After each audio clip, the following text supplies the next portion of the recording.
Now, let's get to our next group of poets. The Commonwealth of Immigrant Daughters is going to come up, and you're going to be meeting Malvika Jolly. She's going to talk to you about their poets. I'll give you just a quick intro. Commonwealth of Immigrant Daughters, The New Third World, is a traveling reading series inspired by the anti-colonial solidarities between emergent post-colonial nations and the non-aligned movement stream for the Third World. And Malvika is going to come up and tell you more about that and her poets. Warm round of applause, please, for Malvika Jolly and the Commonwealth of Immigrant Daughters. Malvika. Malvika. Any of them? Yeah. Any of them? Try this one. Hi,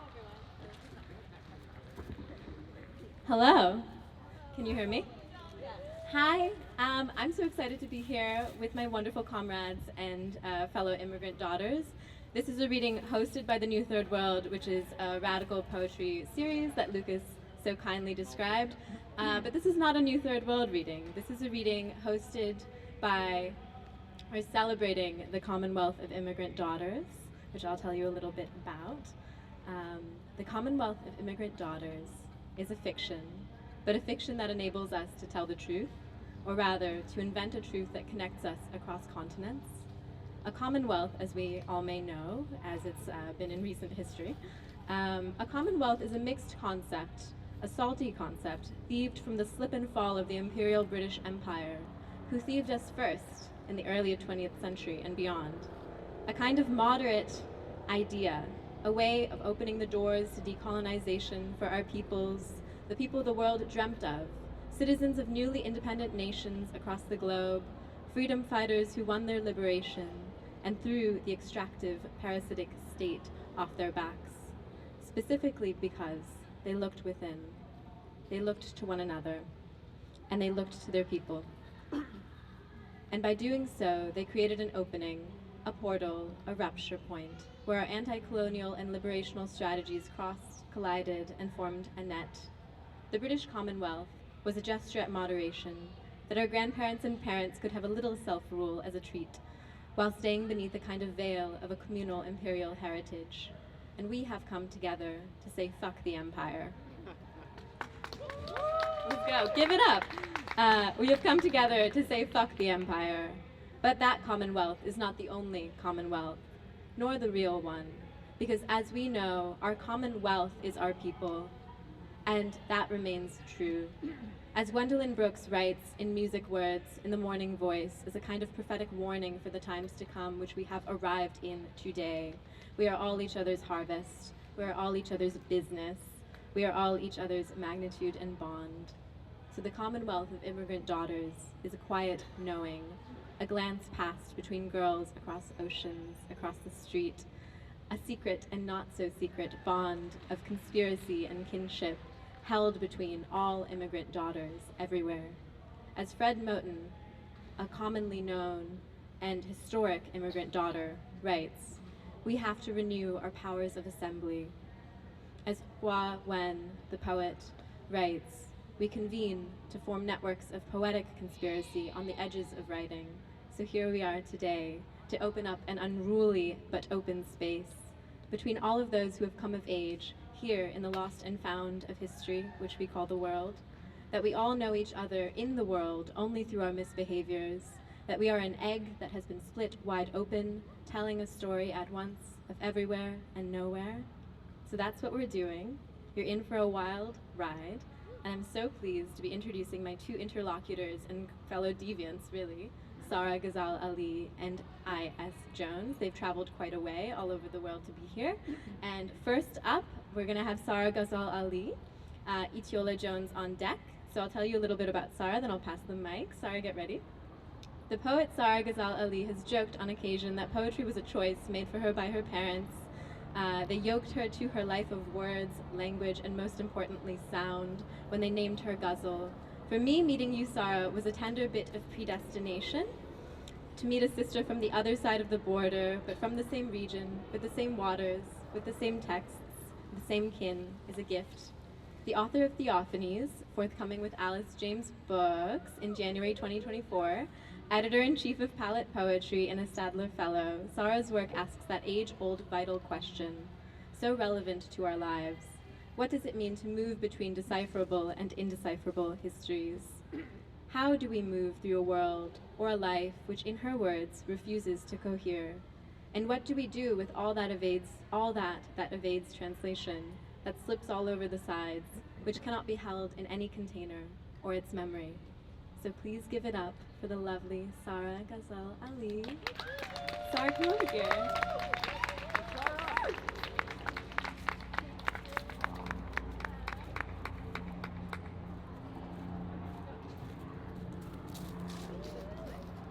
Is it this mic? Okay, yes. Hi, thank you all for being here. Malvika, thank you for that beautiful introduction. I don't even want to read poems anymore. I just want you to talk for an hour. So I'll keep it short. I'm just going to read 2 poems today. And is that good? Yeah. I think it's okay. Can you guys hear me? Yeah. Okay, wonderful. So this first poem is called Nazar, and it's after the poet Marwa Halal, and this poem is written from right to left. My skin is my frontier, Etel Adnan writes, epidermic site of violence and volition, a garment for green nerves and dreams. I sheathed each strand, blurred even the suggestion of curves. I aged decades measuring the hair's breadth between art and obscenity. God asks me to rest during menses, to lid the eyes mounding my chest. How in my looking, the moon letter Ain appears a body with child, Ain or and, an odalisque for any master or Majnu. The prophet with his finger turned the cheek of a man whose gaze lingered too long. My mother blows Ayatul Kursi over me. Every week another girl's aura shared online. I click a targeted Instagram ad, my phone's eye content in its appraisal of me. The black taviz around a baby's neck, an amulet to ward off the evil eye. A broken necklace, a wayward compliment, followed by a hasty insertion of God's bounty. Light of my eyes, coolness of my eyes. Who looks at whom? Someone is always touching me, but never with their hands.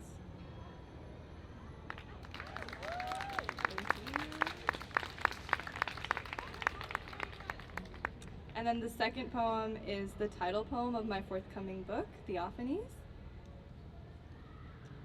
If nothing else, at least this clemency. 2 whirls in each face, round pistols burrowed and searching. Tariq asks what I saw in my sleep. I weave a sweet lie about my mother's pomegranates, the kitchen tiles we bloodied searching for the seed in each, rumored to belong to a mirror tree in paradise. The truth, a girl with melting eyes who holds my gaze all night, vitreous rivers gushing down our faces until one of us wakes. There is no unseeing it. The whites thick and clotted, erupting into weeds where they fall by my feet. My people don't share what darkness we've seen, fear a message from the devil. Tariq says true dreams reveal themselves at the first inhale of sunrise. How to hold wide my eyes for the ineluctable light. On a disappeared horizon, a bush continues to burn. A lilied cervix swarms green, and Jacob is still sightless, 40 years lost to grief. Clouds drone above me, my 2 ordinary eyes sealed in sleep. Every vision is redolent and terrible. Every sight either a miracle or a mistake. Thank you.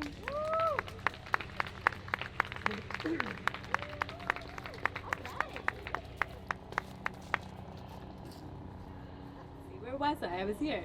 Give it up once more for Sarah Ghazal Ali. And you can follow her on all social media platforms. She's very entertaining, comedy genius. All right, I'm gonna read us. I'm gonna read us a couple poems, and then we'll pass the mic over to our featured poet, Itiola Jones. And these are little poems. I can't hear you from over here.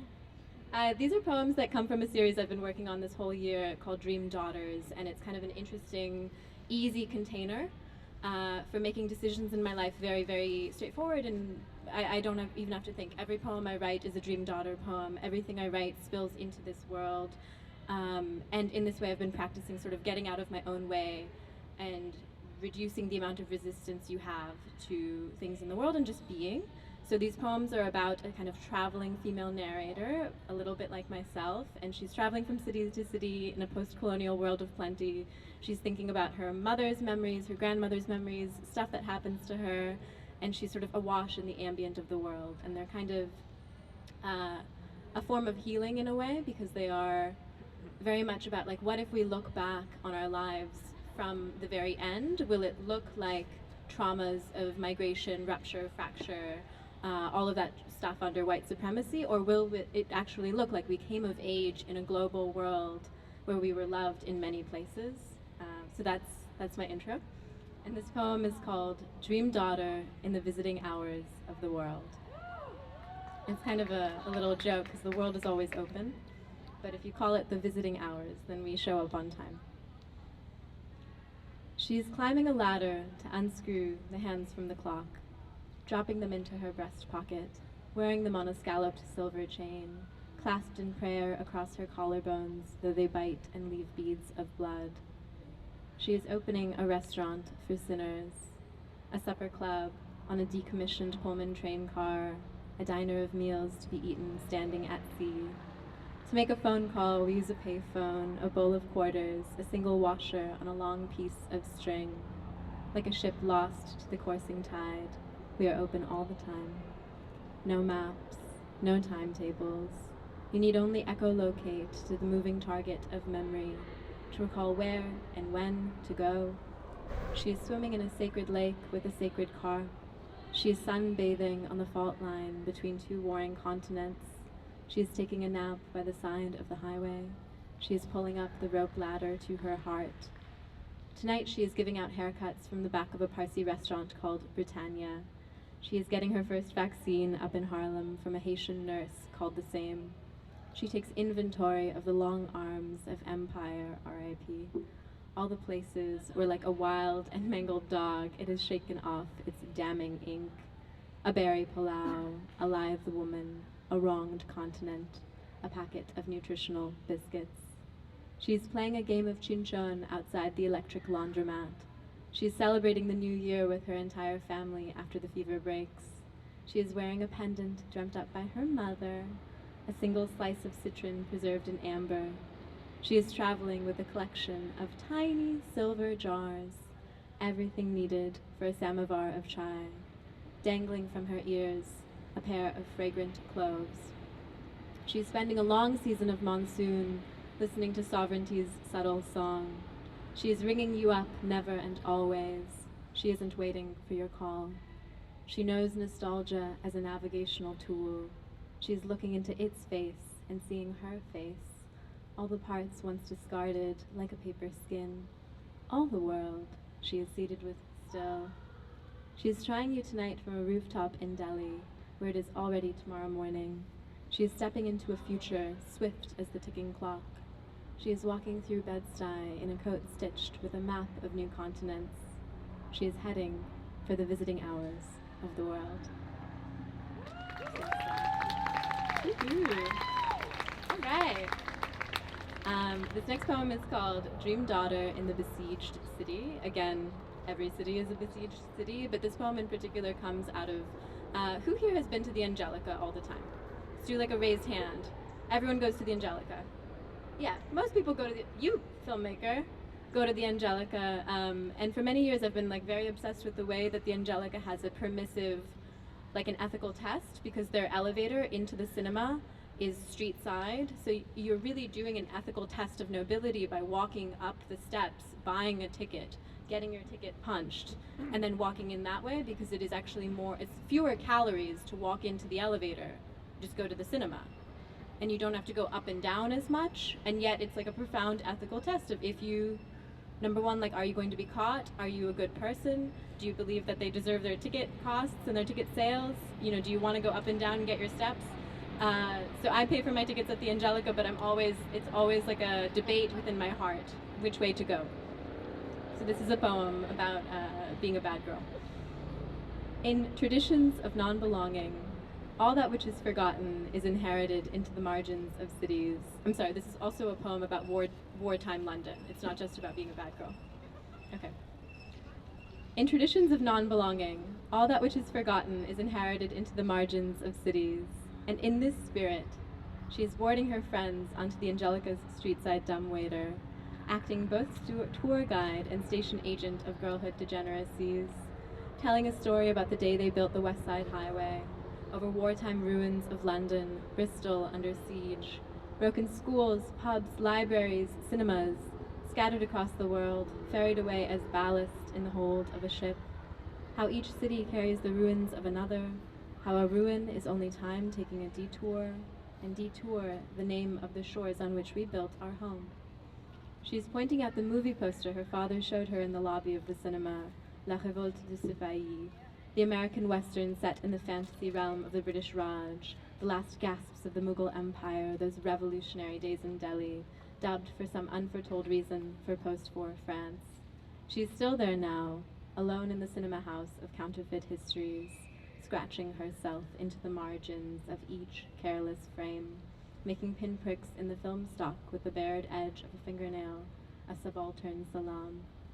She is reading to herself, Sipahi, Sipahi, in French, Hindi, Urdu, English, Farsi, Turkish, tracing with her finger how a single word floats eyes closed across the bloodwaters of deep language, in the final hours before estrangement becomes an ethic, distance, a way of looking at the world.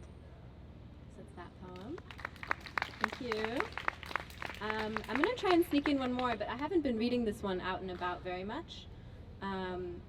So I might just try and squeeze it in if that feels all right. How does that feel to all? All right. It features a line I have poached from my auntie, Miss Wendy Blake, over yonder, which she will recognize. I have to give this caveat because she'll know I took the line because she came in person. So credit to Miss Wendy Blake, who is a phenomenal poet and artist on her own right. This poem is called Dream Daughter in the Lion's Den. And thank you all so much. You've been a wonderful audience. Dream Daughter in the Lion's Den. The daughters of our history are entering the lion's den like entering a steam bath. They are washing clean the history of touch from their bodies. They are studying the endgames of empire. They are stepping off into an ancient port where each room breathes with the lungs of the sea. They are learning to seek what all can be read from a rice field. They are wandering the forgotten waters of the archipelago with a sieve. They belong to an esteemed society of disbelievers, a covenant of sisters who gather each season to scorn the invention of merchant ships and mechanical clocks, a cabal of all those who have never practiced the charting of seas. They are remembering, chuckle, they are remembering the ocean, the origin of contracts between the living and the dead, tracing the history of continents, which is really the history of the spaces in between them. They are practicing knowing only just enough, in search of that ancient shore where all that has ever been lost washes up like a sediment, a salt to be sieved, and the story begins once more. They are rehearsing daily the 1,000 minute choreographies of earthly departure, carrying in their coat pockets as little as they can, peeling face after face from their minds as they stand before the open sky. The daughters of our history are tipping over bottle after bottle of India ink, keeping nothing in the archives, to know the ocean as only an architecture of surrender, to remember just enough of fear to relinquish their bodies to the night, to let the world of deep sensation blow through them like a sail. The daughters of our history know that pleasure never takes a break, to never attribute to malice what can be attributed to fear, and the less sense it makes, the more sense it makes. They are gathering in the Edward Said lending library. They are living in the catastrophes of old cities. They are asleep beneath the wedding veil of a red fisherman's night. They are crossing the Vermilion Sea. They are dreaming of new scarlet continents from the cabin of a steamer once used to carry exotic fruits and liquors from Merida to Maine. That's my auntie's line. They are burying Magellan under a moonless night. The daughters of our history are floating with their families down the Euphrates in a black inner tube. They are washing their hair over the edge of the salt river. They are anointing each other with pinprick tattoos on their fingertips. They are forgetting to count the days from the weeks, They are letting the earth's rotation carry them all the way from Anatolia to Basra, below the river's surface, a city rising from a mountain of gold. They are looking into the full moon's face on this ink-black night and remembering the lion's voice, the lion's face, the last time they spent an evening locked in her embrace. If you can't win the night, win the night, win the day, win the night in its place. And after a year of celibacy, they are smelling a man as they brush past him on the street. They are entertaining the devil and his deck of mirrored cards, asking themselves when did desire and fennel collide. And they are standing at that unanticipated precipice, the last of the Hindustani tea shops, readying their bodies for annihilation, their nightly transfiguration into a flock of 1,000 birds. They are descending an elevator from the Belle Epoque, yet another name for this time we spent together here by the sea. They have found themselves once again at the mouth of the lion's den, their hands halted at the gates, recalling how once, against all instinct, they had reached into her mouth, snatched out all her teeth. At last, they are standing in a hotel by the seaside with a beautiful man in a beautiful city. They are recalling the history of transgression in between them. They are taking 2 steps forward, like mounting to the gallows, the world so full of lovers, each one of them trembling. Thank you. All right. Okay, thank you all. And now it is my wonder and honor to introduce the fabulous I.S. Jones, my dear friend. Itiola is a poet who has cultivated the art of mystique, practicing deep rigor, always graceful, a testament to what it means to be in community, to be in fellowship, to be with your friends in spite of distance. I'm always going back to revisit, I'm going to try and keep it short, but I'm always going back to revisit the night I first met Itiola in 2018 in Harlem, back when she still graced us in this city of New York. 2 excerpts from that singular night are, first, a poem of 3 questions she asked. She said, "Who are your lineage poets? Why do you fear transgression? And what is the lexicon of your family?" And I have held on to these for, goodbye. I've held on to these for the past years and seeing in them a network of questions that sort of interlap and interlace to form like the web that holds so much of Itiola's work. If Itiola has a gesture, it is this, the cocking of a gun, a leg extending like a can-can dancer at the Moulin Rouge, a beautiful meal that comes together so quickly because the woman in the kitchen is fluent in all things, a language tantrum, the graciousness of being just the tiniest bit late.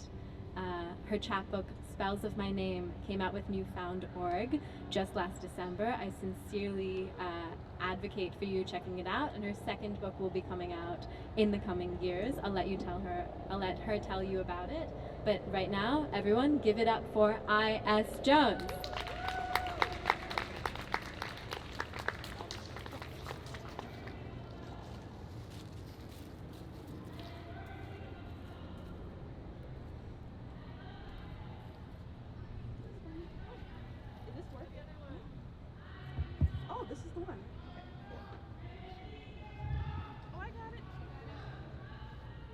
Being as short as I am, you gotta learn how to adjust your own mics. Thank you though, I appreciate it. Good afternoon everyone. Thank you all for being here and coming out for poetry. This is great. I'm going to read a few poems to you all and then we'll enjoy the rest of the festival.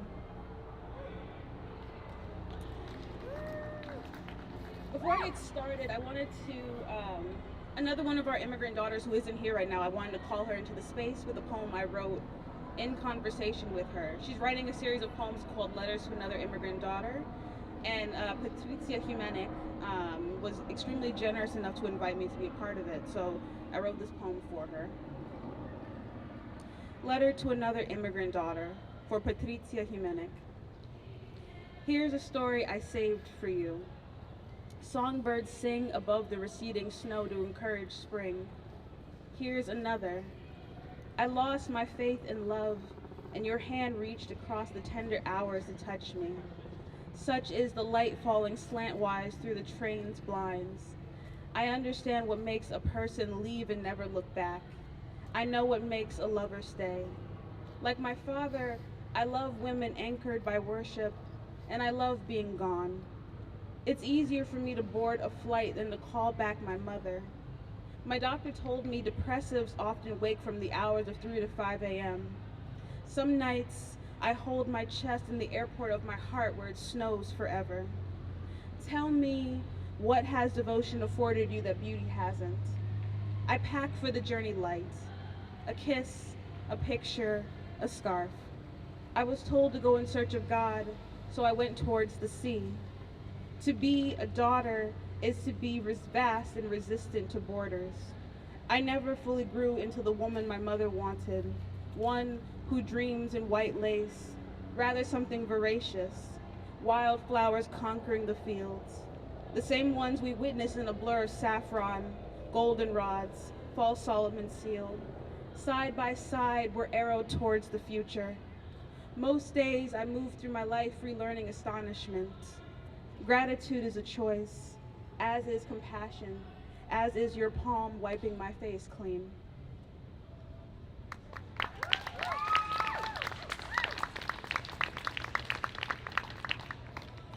I'm working on a full-length collection of poems which reimagines Cain and Abel as sisters, and that's all I will explain. Cain in the peopleless kingdom. Can one be opulently tired? If so, I am here. Dress pockets spilling of acorns, allegro in half shadows, praying mantis scaling the length of my forearm, scraped knees, the signs of a good childhood well spent. A ladybug lands on rotting fruit that when I split between my hands, an encore of maggots spill out. All things in the lush world have their place. Any field is a church once you understand surrender. I wear my sister's blouse and my mother's skirt. I am 10, and if I was faithful to patience, the fields beyond my tending open their secrets. Show me a creature more resilient than faith. Wildflowers. Every winter they retreat, forming beneath the earth a whisper of revenge, and every spring they resurrect. I make bouquets and my subjects speak to me. I dreamed you once. Did you feel it? Daisies in their proclamation. Yes, I am your dream made root and flesh. Red clover, white clover, red clover, white clover.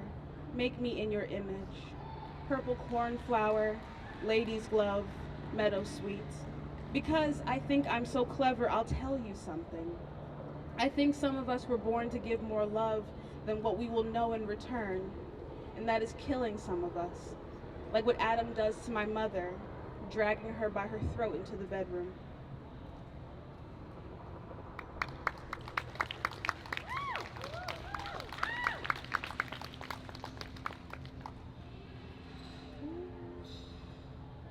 We are soft between hours. There's a sweetness to these nights of surrender. It's true. The heart beats two rhythms, one for me, then you. I emerge from the shower, drip on mama's good floor, trail a gallon of water towards your door. Down the hall you stretch in your skin, I saunter in mine. I tried before to rest, but my jaw aches from grinding teeth, so I kneel at your altar. I watch you touch yourself through a blade of light leaking into the hallway. Earlier we went to the river, if only to relieve the body of the sun's tirade. I didn't mean to see it first.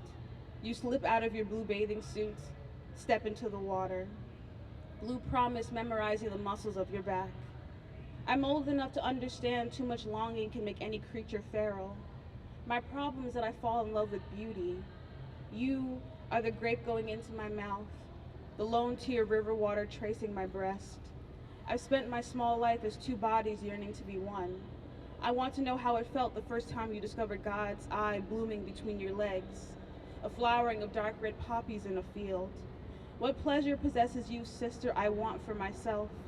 In this night, everything is about the moon, even her absence, even you. Eventually someone wants something. That's the nature of power. O patient light, grant me passage. I want no beast but the night to hear me. Your soft, indelible labor, fingers roving the field until you shudder into a gilded song. I long to kiss the hands of this submission. I dream we crash into each other, Cain Abel, Cain Abel, Cain Abel, that even when you catch me and close the door, I fever for the taste of you. I said I have a problem. I didn't say I wanted to be saved.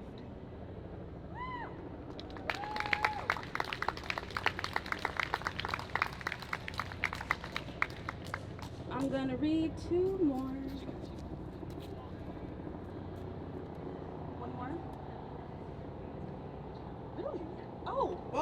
Okay. Oh, Malvika, I might read the poem for you, the one that you like so much. Oh. Okay. Okay, so I got instruction that I could do whatever I want. That's great. All right. Husband, child, etymology of Cain.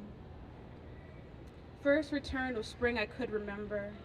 Mama took me out to the landscape, said burrow your hands into the soil and listen. So I did. I am daughter and husband, sister and mother. My name means she who creates, crafts, forms. The world I wanted most was one that would bend at will. I didn't understand this as a child when my first narcissus wilted in the heat. It was the law of my home. Because I am older, I do as my sister does as I tell her. Firstborn, third parent, mother of my own haunting lack. Was I ever a child or a surrogate to salvage my parents' union? My hands have come to know the wet dark intimately. My parents only touch at night, plea each other's names. My sister calls me perverse and I say how? Frogs envelope their softness into each other. Wild horses mount their mates so undo an ancient appetite. The soil tells me as much. In my grief I cursed the narcissus. It said, yes, Lord, then perished at my feet. I know what love is because I know what violence is capable of. Truth is I have no husband habits. Mother weeps in my lap with her good eye unblackened by Adam's rage. Baba, you have given me this dominion to master. You want perfection, yet you want the labor done by human hands. How do I win if there's no pleasing you? Can you pass me my chapbook? Thank you, my dear. Okay, I'm gonna just read one more poem from the full length and then I'm gonna switch to this. Summer is not over, but it is making its very quiet way out, so I'm gonna read an end of summer poem. Blood Mercy. Summer begins its descent, and we waste the hours in love with our girlhood. Red popsicles drip on our good dresses. Our legs carry us through the wild grass, skin sighing against each green blade. Your hands scratched on bark. Me finally mastering the two-strand twist I practice on you because your hair finally grew past your shoulders. It's late July. It's us two under the low-hanging expanse. Your hair is so long, I'm jealous, I whisper. Say to wisdom, you are my sister, and call understanding my kinswoman. I wanted to deliver you from cruelty and gave you my own instead. Beneath your long skirt, a tapestry of rubies. I rinse your legs with the backyard spigot. My life made sense when we were of one mind and two bodies. Now you keep secrets from me. Your diary says as much. The seasons turn and we stop knowing each other. Take my hand, I say, and we tangle ourselves in the hammock. When your head lolls onto my chest, I notice your hand is still bleeding. I pull a bobby pin from my hair, bend it straight, open my skin. My blood meeting yours to become Cain Abel. My name eating yours becomes cannibal. Mercy at your still body becomes claimable. Call it grace or pity. You, my ancestor, my wife. I should have ended you when the stakes were lower. Wound of my wound, immutable bond. My heart, unknowable from yours, becomes chainable. Clarity arrives as patient light. No matter what wind will drive us apart, you'll never leave me.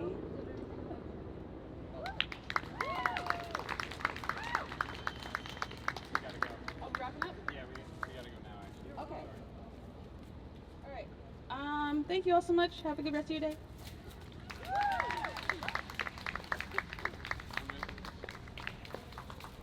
You can find I.S. Jones as I.S. Jones Poetry on social media. You can find Sarah Ghazal Ali as Saisara, which is a wonderful little bit of wordplay. You can find me as Dinner Theatrics and the new Third World reading series, New Third World. Give it up for our readers. Thank you so much.